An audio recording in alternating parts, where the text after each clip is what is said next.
Well, hello there. Good afternoon and welcome to this webinar. My name is Loki Karuna, Director of Artist Equity for the American Composers Orchestra, and it's my pleasure to welcome you to today's session titled Shoot Your Earshot, Stories and Guidance on Earshot Readings from Application to Being on the Ground. So glad to have each of you here with us today. The music that we were just enjoying was written by one of the composers who I'll introduce and welcome to the screen here in a few minutes. That was Mimi's song by Amy Nam, a recording taken from our earshot readings here in New York this past June.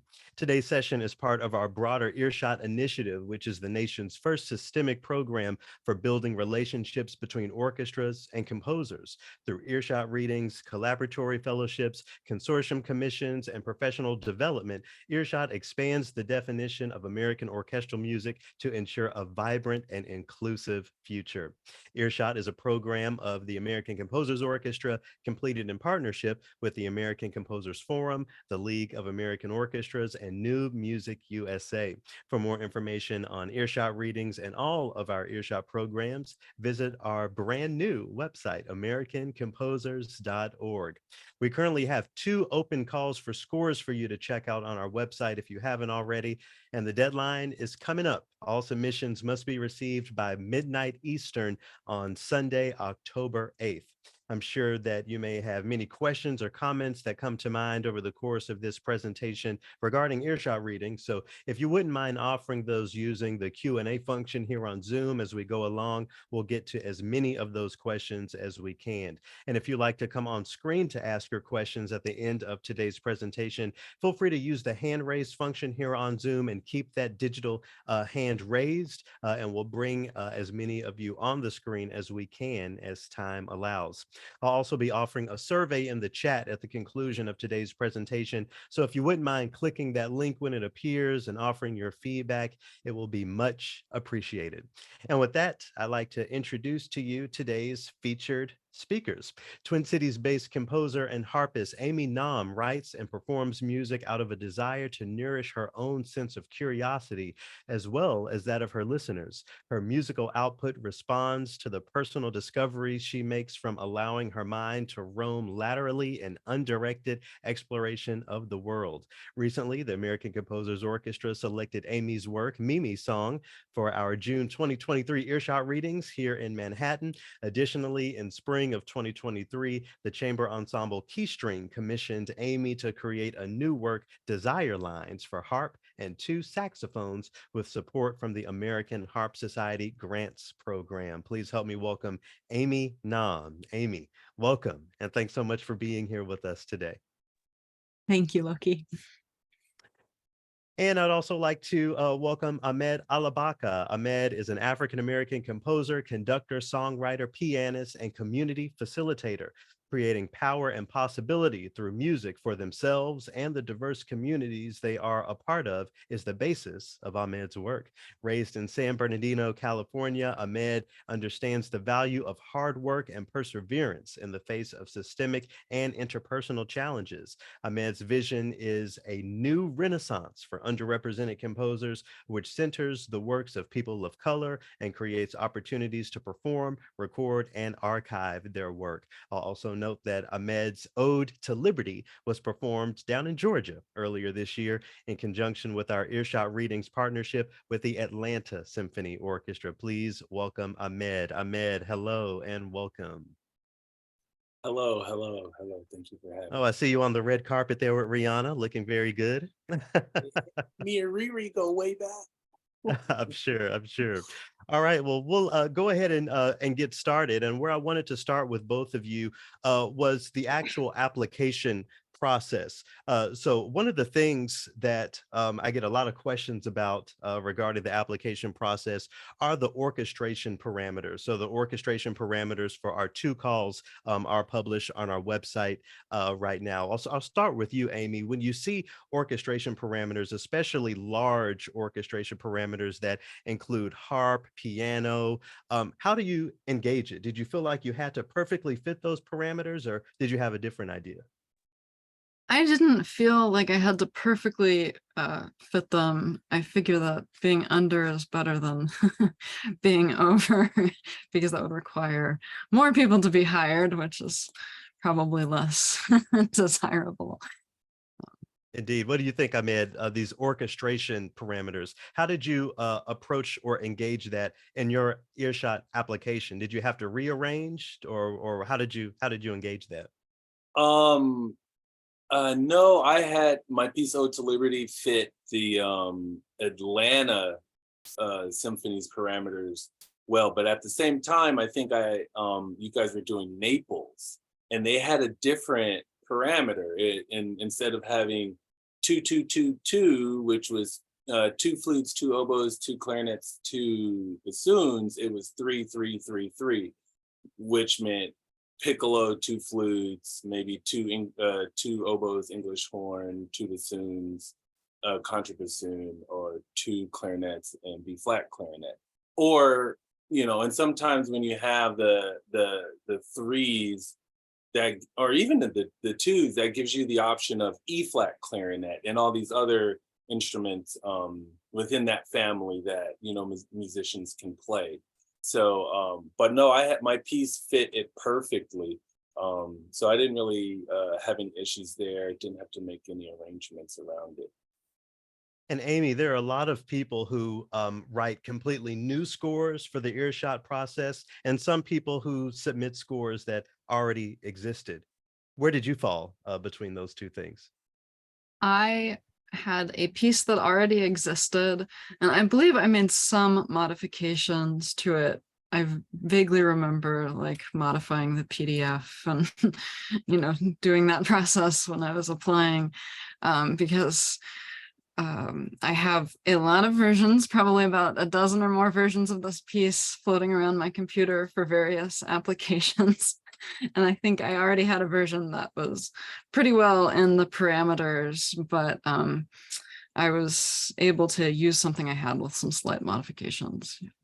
Yeah, I wonder if you could speak more to what those modifications look like as it applied to you.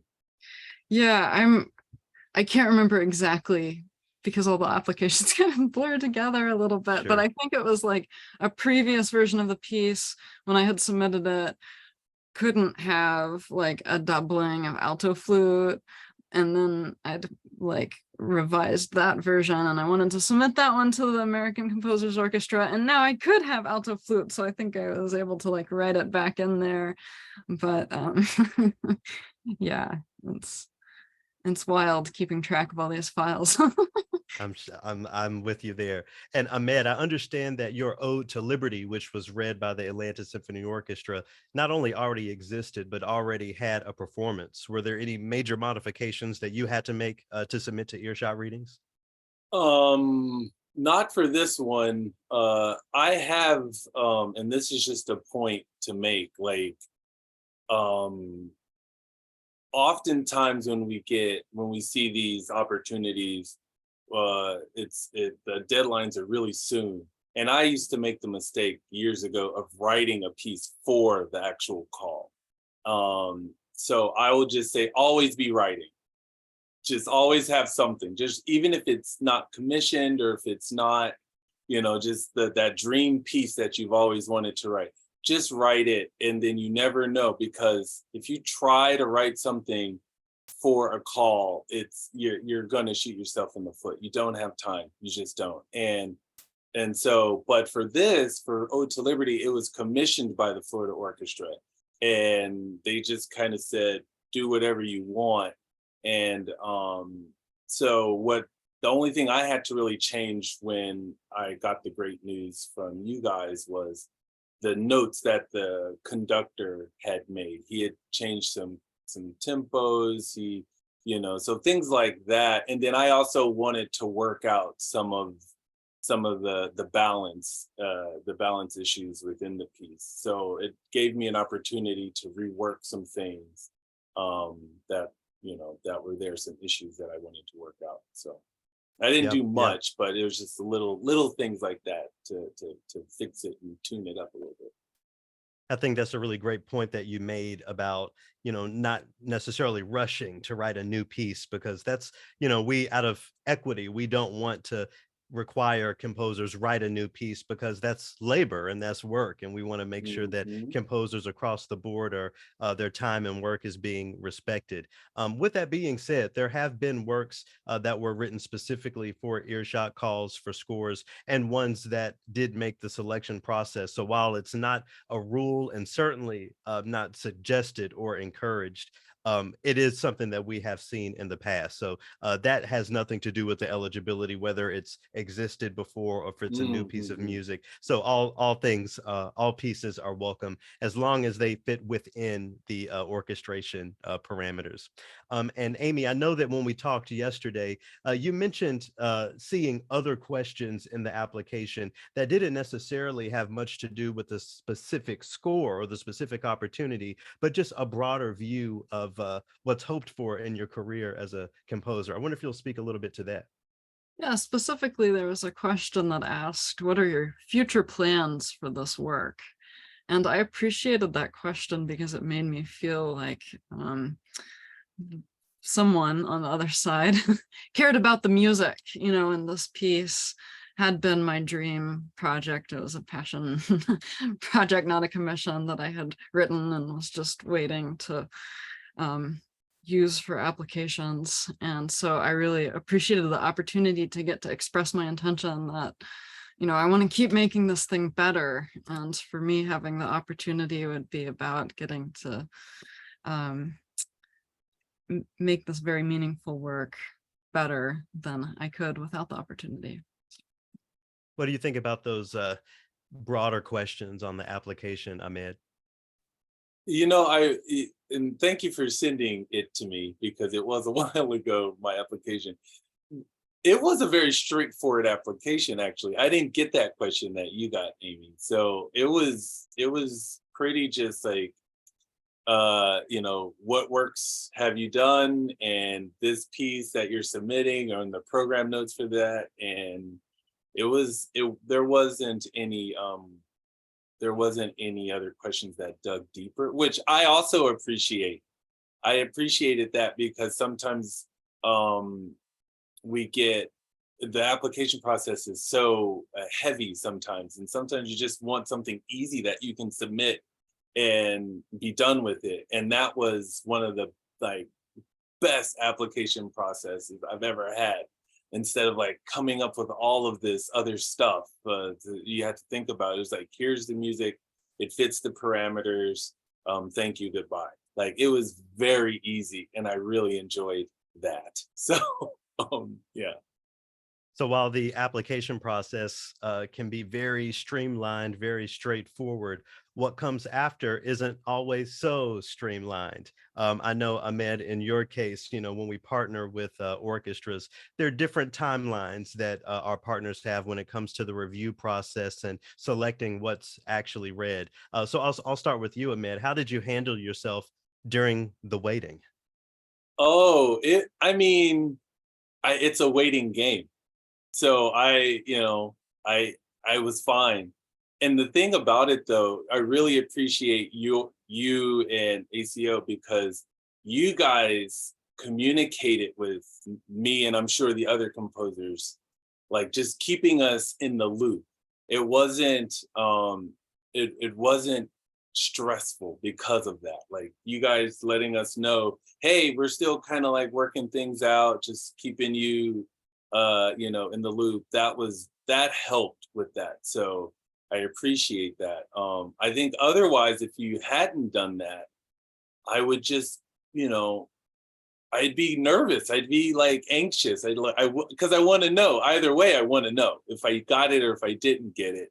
And these opportunities are amazing, and they're presented to composers of wherever you are in your career. And so for me it was like, all right, I was busy enough at the time so that I couldn't, but I know my younger self would have been like stressed out. I wouldn't have known what to do. So I really appreciate the correspondence, like keeping us in the loop. Amy, how did you handle yourself between application submission and getting the news? Well, in my experience, it's a rare call to scores that actually replies by the deadline they say they will. So I've learned to not expect anything. And just as Ahmed said, it was great. Like, you sent me an email that I was a finalist. So I had like heard something, which was really nice to know that, you know, you always worry, oh, has it gotten lost? Like, what if I'm never going to hear back? So my experience was great with ACO's process there. Yep. And there's actually one question in the Q&A that I think really goes well into the next part of the discussion that we're going to have. After the selection, there is a series of score and part review with our librarians to make sure that the materials that we send either to our partner orchestras or provide to our own musicians are in line with MOLA guidelines. So I'll start with you, Amy. What do you recall from that process, sending a score, sending a sample part, and making the suggested edits along the way? Yeah, I remember learning a lot more about sub brackets than I ever had wanted to know. I mean, some really fine, like the librarian had gone through it with a fine tooth comb, because I thought that my score was pretty well prepared to MOLA guidelines. Like, I use the MOLA guidelines when I'm making my scores, but there are some things that had escaped me. So I guess to a future applicant, I would say, make sure you plan some time. Like, you know that there's going to be a kind of a small turnaround window where you get a lot of good feedback and then you need to make those changes. And for people who don't know, when we say MOLA guidelines, we're talking about the Major Orchestra Librarians Association. So basically, that means, you know, is it the right size paper? Is the font the correct color and the correct depth and size? So that's what we're talking about when it comes to MOLA guidelines. Ahmed, what do you remember from that process? The sending scores and parts after you were selected for earshot readings and making the suggested edits and adjustments. Oh, those are two separate situations in my case. So sending the parts and everything because of being informed kind of later on was a bit of a stressful experience because I had to get everything under the same deadlines that were already set in, and I was making edits and I was doing all types of things. Um, and so that was a little stressful, but I got it all in and that was fine. It was a really easy process. It was just a Google Drive and you guys took care of it and it was great. And then once I got there, I never heard of, what was it called, an errata sheet? I'd never heard of that before. And I thought that was very cool. It just everything is just laid out for you that you need to make the changes on for parts or score or whatever.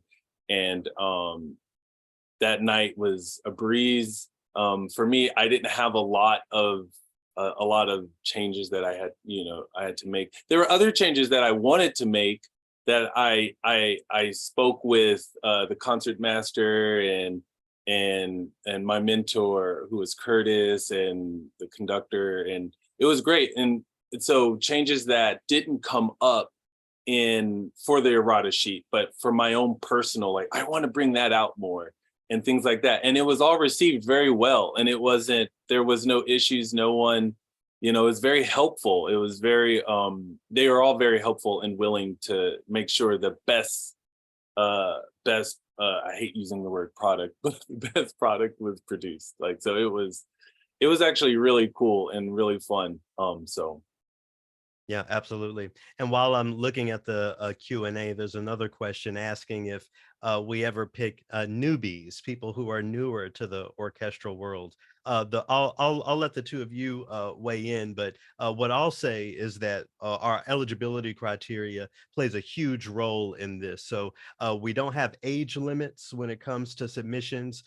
We have maybe what I'll call experience limits. So people who have had more than two pieces performed by professional orchestras are ineligible. So we're really looking for people who do have the chops to write for orchestra, but maybe people who haven't necessarily either had the opportunity to have performances or anything similar. Ahmed, I know where you fell on that experience timeline, but Amy, I wonder if you'll speak to where you fell when you were submitting for earshot readings. Yes, this was my first experience working with a full-sized professional orchestra. So I was Yeah. new. As many of our participants are, so newbies are absolutely encouraged to apply and participate. I will also mention that when it comes to things like MOLA guidelines and scores and parts, that's a part of the professional development that we offer over the course of the season on a number of different topics. So if there are specific things that you're looking for when it comes to the actual preparation of materials, that is one of the many professional development sessions that we provide, and there will be more information on this season's professional development as we move forward in the coming weeks. There's also a question about submission of recordings. So for equity purposes, we actually do not require or ask for there to be recordings. There's one participant, though, who I have in mind, who was one of the selected composers for our readings in Naples. This composer didn't even have access to Sibelius, so the other composition programs that are out there. She was using good old fashioned pen and paper. So we understand that there are many, many people who fall on different parts of that when it comes to access to different types of hardwares and softwares. So that's really the main reason that we don't ask for recordings. With that being said, when we get to the semifinal round, there are some reviewers and some partner orchestras who do like to reference MIDI realizations of pieces. So if that is asked for, it's asked for down the line, but certainly not at the beginning of the process. Ahmed, yes. I just like to add to that. It, I think it was Jordan, I'm not sure, but I was asked if I wanted to submit a recording so that the conductor, could hear it. So it wasn't a requirement, but it was nice being asked, like, do you want them to hear this rendition of it, or would you rather, oh no, it wasn't Eric. It was someone from the Atlanta Symphony. I think they had asked. I mean, not Jordan. It was someone from the Atlanta Symphony. I thought that was really, really cool. So, and I submitted it. I don't know if they ever listened to it, but yeah. Yeah. Thank you for that. And again, just to repeat myself, that'll be something that comes when we're a little closer to selecting the participants, but not at the beginning of the application process. But I wanted to stick with the professional development for just a second. So in addition to the public facing professional development webinars like this one that we host, there are also professional development sessions specifically for people who have been selected for earshot readings, specifically on public speaking and also creating education modules to prepare in conjunction with the education aspects of earshot readings. Amy, what do you remember from those sessions, the public speaking and the preparation of education modules?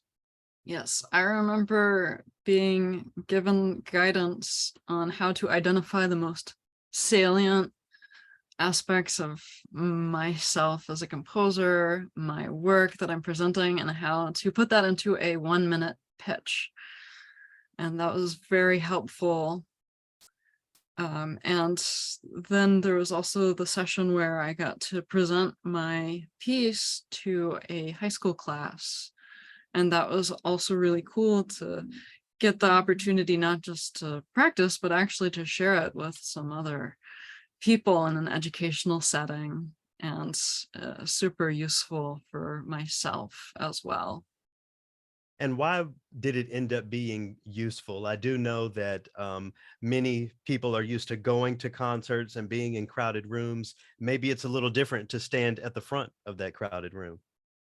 Absolutely. I'm a big believer that all composers should be able to talk about their music in a way that's interesting and makes other people interested, and it helps everyone, all of us composers, when we're able to engage audiences and make them excited about new music.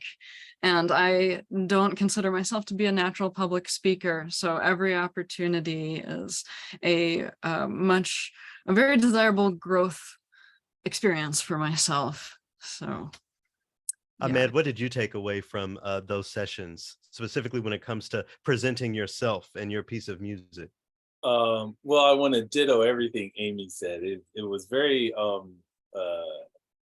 helpful to try to get everything down to that minute, because I have a lot of experience speaking in front of people. I love doing it. I love talking. You know this, Loki. So I could talk about why we need to do the things that we need to do for hours and hours and hours. So the one thing that I really enjoyed was the different approaches from the different the people who led those webinars in that. I think it was Kevin and Melissa Hmm. led those, and the different approaches. So I have my own approach because I'm a facilitator and I'm used to talking, but it was really nice for me to hear, oh, this is how we can kind of like cut it down and get it nice and neat and tight. So if you are a composer who's super comfortable with speaking in front of folks about your music or about purpose or whatever, these webinars are very useful in like cutting that down and just getting straight to what needs to be said. So, and then very open, like I went out on that stage as myself, like, and it was beautiful. I had a beat face. It was amazing. I had a great time and I got to say what I needed to say, and it was great. So, but I don't think I would have been able to fully do that without like your support and also just those workshops leading up. So Yeah, absolutely. encouraging us to be ourselves, be who we are. Sorry, go ahead. I was gonna say the glitter was glittering on your face for sure. Amazing. I look at that photo all the time. It's like, I got to learn how to do this makeup for myself. So And what was it like? We're about to talk a little bit about what it's like being on the ground, actually, engaging this process. But before we get into some of the specifics, Amy, did you have fun? What was the overall experience like for you? Yes. Yeah, I had fun, especially getting to do the actual engaging with students and the actual engaging at the concert. That was great. It was great to feel like I was well prepared to do that.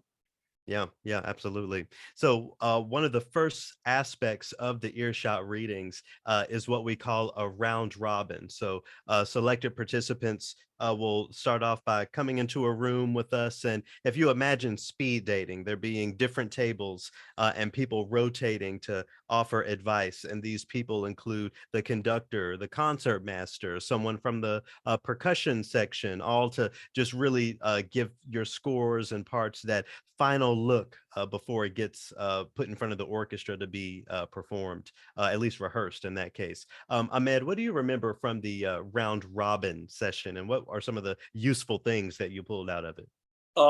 It was a an interesting experience, but it was a very like it was a warm experience. So if you are a composer who feels like, oh, a little insecure about some things because of whatever reason, it all of that like just goes away. People really want to help you. At least that was my experience with the Atlanta Symphony. So people really wanted to help us make the best parts possible, get the information as clear as possible. There were some comments about notation and everything that I didn't really like, but whatever. But outside of that, there was also some helpful comments about orchestrating for like horns, for horn sections, French horn sections. I should be more specific around that. So people will, at least my experience, they were very helpful in trying to help you understand how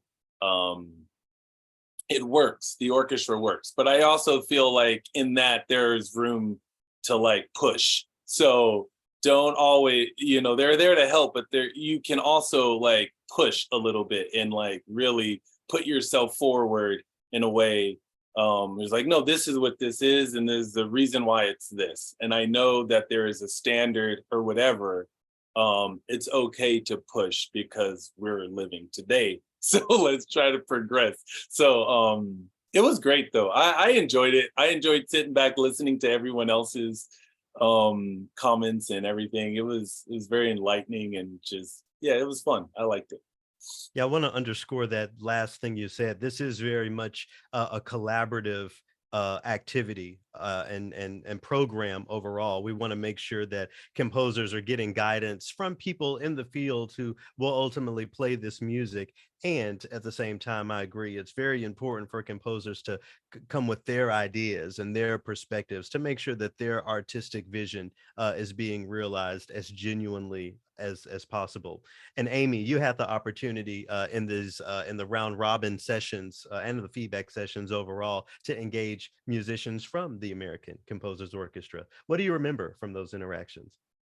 Oh, they were just the kind of musicians that you want to work with as a composer. Super enthusiastic, super trying to figure out how they can make your piece the best it can be. Definitely felt like they were in my corner. It was great. And then, of course, there's the actual rehearsal process, the readings process. I've never had a piece of music that I've written performed by an orchestra, but I'm sure hearing that can really be a joyous moment, a shocking moment. It's hard to maybe focus on everything. Amy, what guidance would you give on balancing enjoying the moment, but also really being in your score so that you can offer the feedback or answer the questions that you need to in the moment?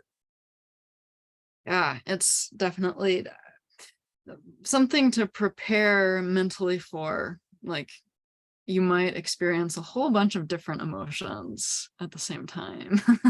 Mm. Everything that you're hearing, you might be tempted to react to, like, this is amazing, that was horrible. But just developing that ability to look at your score, preparing your brain. I think the morning of the first rehearsal back in my hotel room, I was like looking through the score, remembering what to listen for, having some questions in my head already, going in with, kind of some things to help guide my focus in the moment. What do you think, Ahmed? How do you, as Amy said, guide your focus in those moments? That was that was difficult to some degree, but it was very helpful having Curtis there. He really like, because I'm listening to it and I'm hearing, like, my music is really, I wouldn't say it's easy, but it's approachable. And so when you can just sit and listen to it. You don't really need to like, so even as the person who composed it, I write music that I could just sit back and listen to it. Like, I want to listen to this music. So I don't really want to think about anything else. And so, but he like encouraged me. He's like, Ahmed, I like this here, or maybe the balance was a little bit off there. And like, he was encouraging me more to ask questions. And then even that, like, what type of questions do you ask? What type of things, if you have music that's super like complex by meter or by tempo or whatever, and there's all these things happening, and that going into it as a composer, be prepared, because that will come up. They will ask you about that, or there will be moments where they'll stop. And so, are you sure? Like, this is what it is? So be very sure about what your music is saying. and but the questions, yeah, you don't know until you're really up there and you're sitting on the stage. And so you really don't know, but be prepared to ask questions. I like what you said, Amy, like going over the score and then like, what would I ask? Or what are some of the things that I may want to bring up? One thing I would say, sorry, Loki, I'm long-winded. One thing I would say is, and I love this because Fredo, he did this so beautifully. He spoke about what the music meant. And sometimes we get really like, oh, it has to be this magnificent message. And my music tends to have message about like hope and togetherness and community and everything. But try to get an opportunity, which you will have an opportunity. You don't even have to try. You'll have an opportunity to talk about what the music is about. And that helps with the performance. Musicians feed off of why did they write this music and how can I connect to it? And you don't get a lot of time to do it, but if you while you're up there, really speak about why you wrote the music. Just whatever it is, it's going to be helpful. It'll help the conductor, it'll help the musicians. And Ahmed, I'm so glad that you mentioned Curtis. I haven't actually talked much about the mentorship that happens on the ground as well.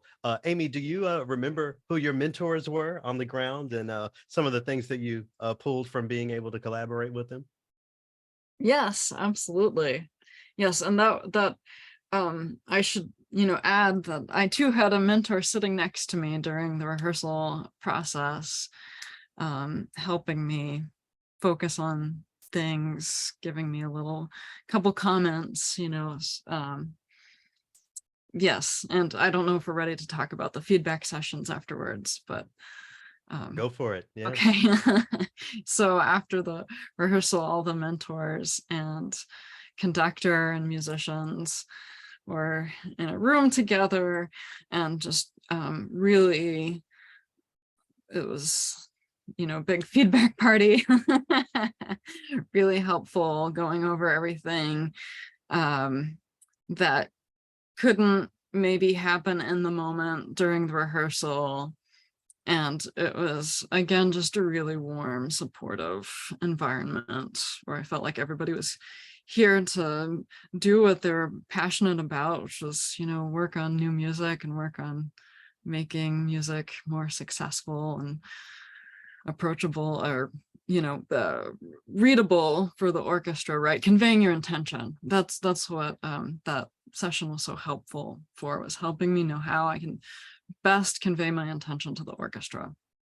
So the mentors that we have engaged in the past for these readings include Jesse Montgomery. We've had Curtis Stewart on the ground, of course. We just worked with Texu Kim and Mindy Wagner in Cincinnati, where I just was the day before yesterday facilitating earshot reading. So we really try to make sure that there are established composers in the field on the ground to really be, not only that support, but, offer that experience as it relates to what they heard during the rehearsal process. I'll also mention that during those feedback sessions, we invite musicians from the orchestra who can speak directly to their parts. So we'll have so a representative from the brass, someone from percussion who can speak to going back and forth, a woodwind player. My bassoon is right here, so if there's ever a question about specific parts, we have people on the ground to, say, oh, that was a little too low, or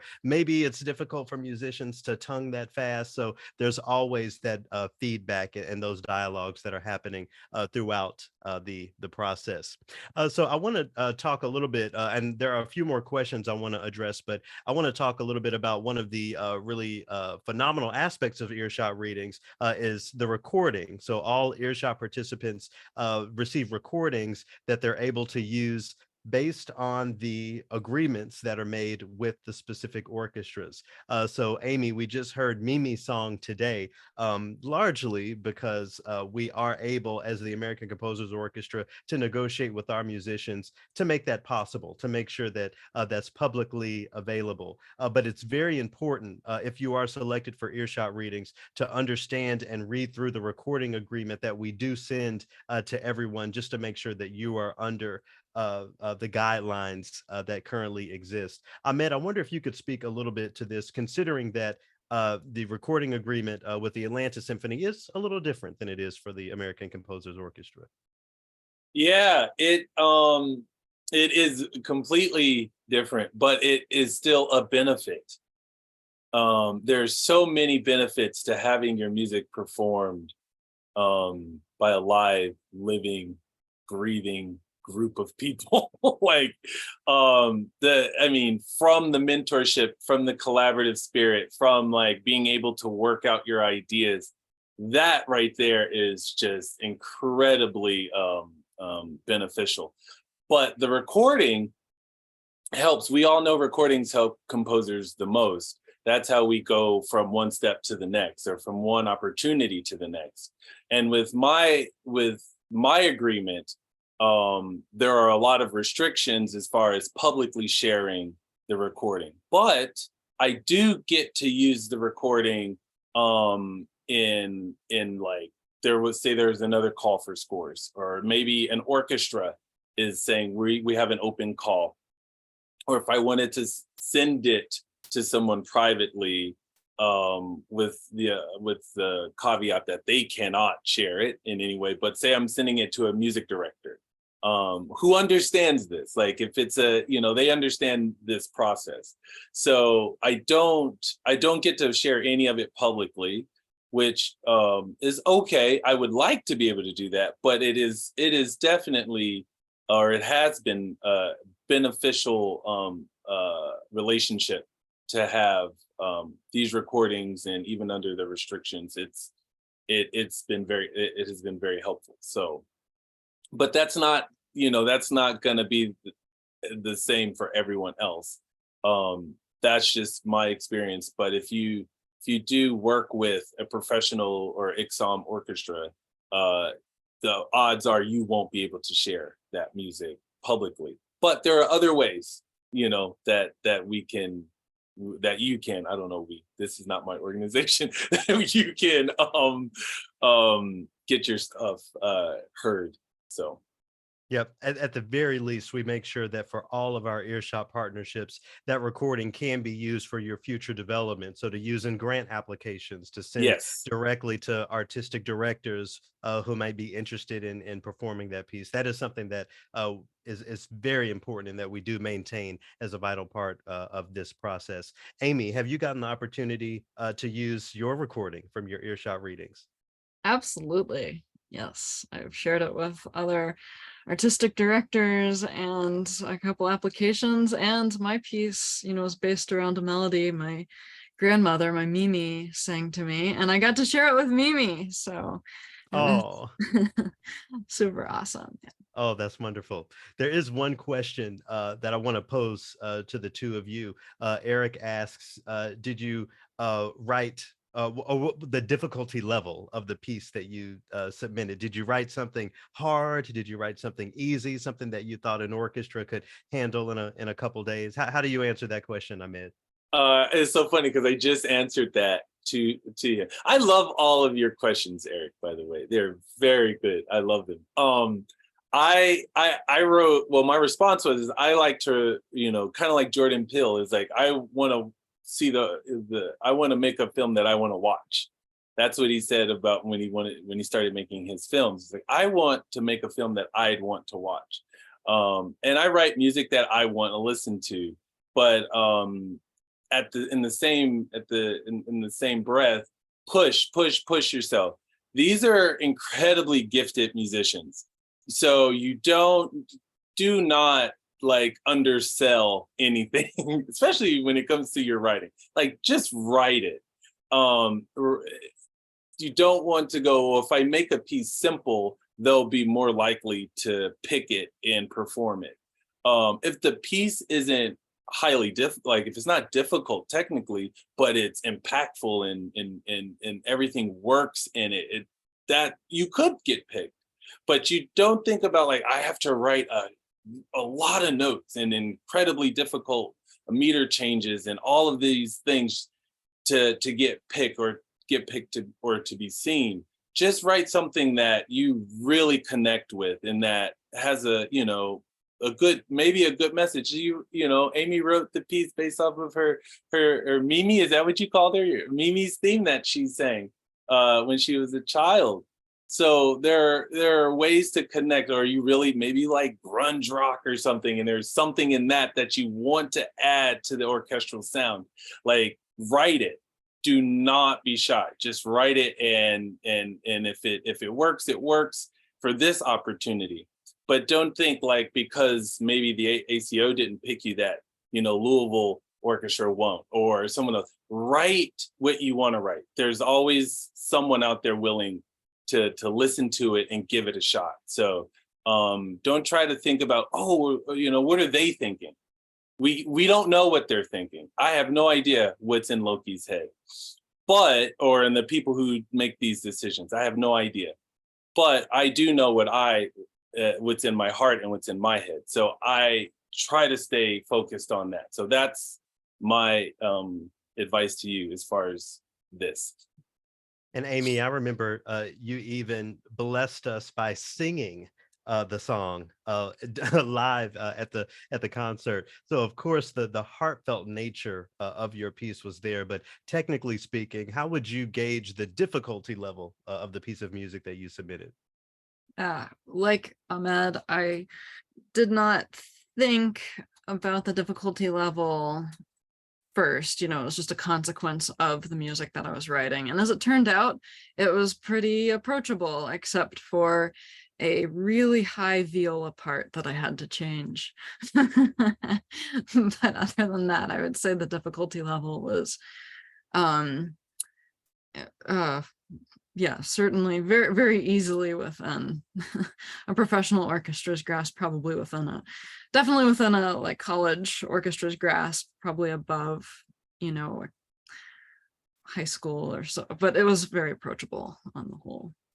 And what I will add to that is I want to encourage everyone to remember that whether it's the American Composers Orchestra or any of our EarShot Readings partners, these are world-class musicians. These are professional musicians. I have yet to facilitate EarShot Readings where the musicians can't play something or think something is too difficult, you know, or unplayable, if you want to say that. So definitely write. I'm echoing what's already been said. Definitely write what you want to write. What's most impactful is musicians getting the opportunity to understand a little bit of who you are as an artist and otherwise through what you submit to these readings. I do also want to address one of the questions that I see here in the chat from Michelle. They ask, can you clarify whether you can post a recording on a personal website, and is this an audio recording or video as well? So for some of our partnerships, including EarShot Readings with the American Composers Orchestra,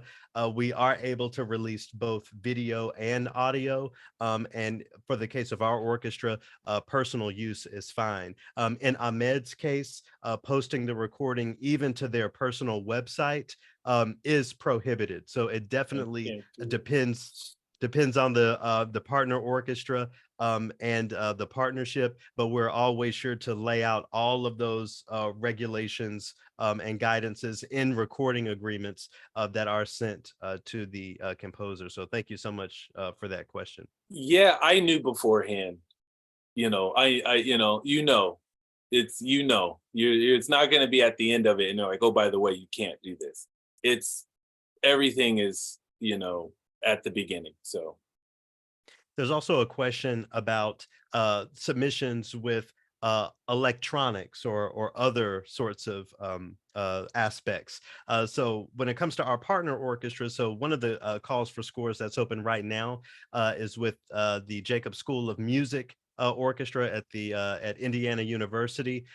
So it depends on what they have available to them, and that's outlined in the eligibility criteria. As it relates to ACO's current call for scores, we are accepting submissions that do include some sort of electronic aspect. If you have that, the one caveat is that it must be a part of the performance of the piece and not require a performer. So unfortunately, we can't hire a DJ if that's what's in your score. But if someone can press play on an existing track and that accompany what's happening in the orchestra, that will most certainly be considered. While I'm here in the Q&A, there's a question about the current American Composers Orchestra call for scores that outlines the fact that we're prioritizing works that include American vernacular music. So as the American Composers Orchestra, we're really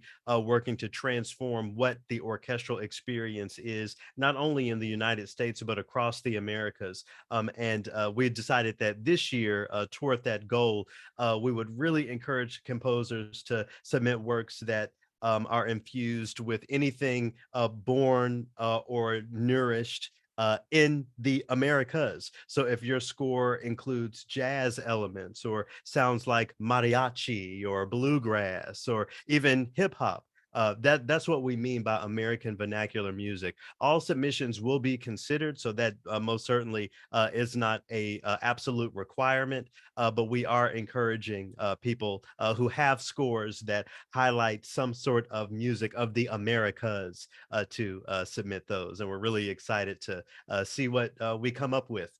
So we're almost toward the end of our time.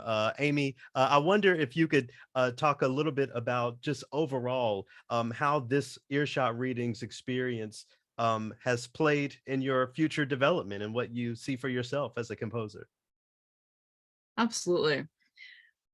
So there's the immediate benefit of the actual learning and growing as a composer that happens, like you get better at writing for orchestra. But then there's also some increased credibility, I think, that comes with having been a EarShot composer. For me, I'm in early stages of my career. You know, this was the first full-sized professional orchestra reading I'd gotten to do. And so I've definitely experienced some opportunities since participating that I don't think would have come my way without having been a participant this summer. And let me also ask you, Amy, was this your first time? Well, I guess last year, was it your first time applying to EarShot Readings? Yes. Oh, wow. Good for you. Good for you. What about you, Ahmed?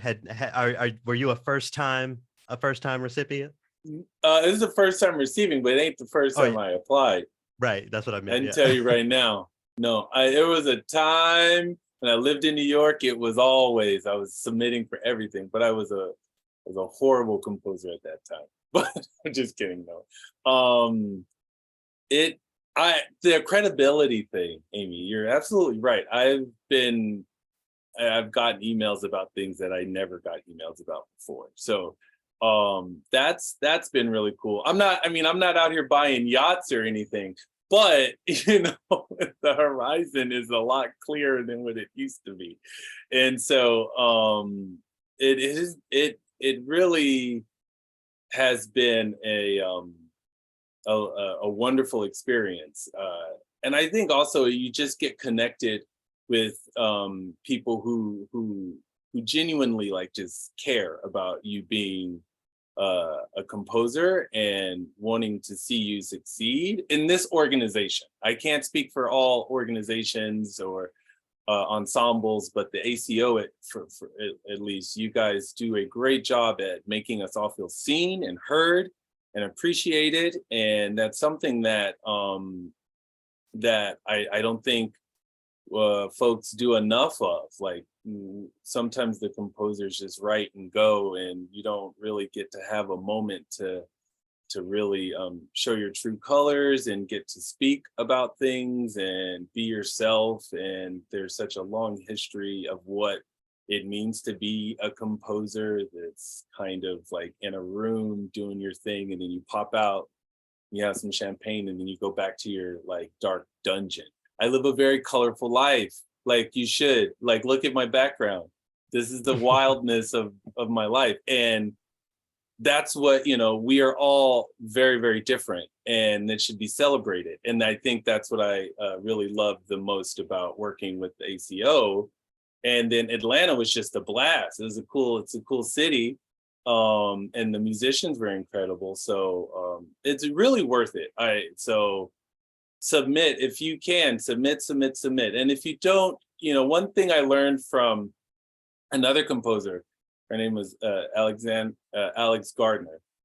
She does a thing where she just helps composers navigate the world. But anyways, I was like, I'd submitted for so many things. I was like, man, I don't want to do this anymore. I'm so tired of submitting things and no one's like, picking me. No one's picking me. And she's like, no, just keep submitting, because your name now is getting circulated into a pool of people who make these types of decisions. So you may not get chosen here, but they might consider you for something else, and they'll email that person and like, hey, we got this score. I think it'd be perfect for your group. And that has happened for me. So I know it seems like a lot of work and a lot of time, but it's worth it. It's kind of like our job until we can get more support underneath our foundations from from an industry standpoint. Until then, just keep pushing, keep submitting, keep writing, and it'll work out. It was going to work out for you, Amy, no matter what, because you write beautiful music. So it was going to work out, and this is a great opportunity that we've both been able to have, but you were going to do just fine. Like, it was going to work. Listening to that music, I was like, oh man, this person is going to be famous, or they're already famous. And I'm like excited for them. So yes, that's all I got to say. Yeah, thank you for outlining that. And I will repeat, just because a person is not selected, it has nothing to do with your abilities as a composer or the quality of your piece of music. We really work hard to get as broad of a perspective as possible by hiring external reviewers, especially for those first rounds. So it most certainly is not me or anyone on our staff making first round selections. And there are so many scores, nearly 400 scores for every calls for scores. So I definitely encourage you to submit again if you've already submitted. And if this is your first time, please submit. And if you aren't selected, submit again, because we do our best to get as many people in there as possible. Amy, Ahmed, thank you so much for sharing the hour with me and offering your experiences. Congratulations again on being now a part of the EarShot family, and we're looking forward to seeing your continued growth and success. Thanks again. Thank you. Thank you. All right. Well, I am putting in the chat a survey. So if you wouldn't mind clicking that link and offering your thoughts on today's session, that informs the way that we form our future sessions. And we really appreciate your feedback. I'd also love to welcome you back on November 15th at 12:30 p.m. Eastern for our annual Toolman Spotlight, which highlights the Toolman Commissions Program and its latest recipients. So composers who are women and non-binary are eligible for this program after going through the EarShot process. You can learn more about Toolman Commissions at our website, americancomposers.org. Another huge thanks to our EarShot partners, the American Composers Forum, New Music USA, and the League of American Orchestras. We are very grateful to the many individuals and organizations who have made EarShot possible through their support. And of course, a huge thanks to ACO's artists, staff, and board for making this program a reality. Again, for more information on EarShot, including how you can apply as a composer, or if you are an orchestra or represent an orchestra that would like to be a part of this program, visit americancomposers.org. If you have any questions that we didn't make it to today, or questions that pop up before Sunday's deadline, please do not hesitate to send me a note. My email is loki@americancomposers.org. I've just put that in the chat as well. well. So hope that each and every one of you will apply if you haven't yet, and we'll see you again soon. Thanks so much for attending this webinar.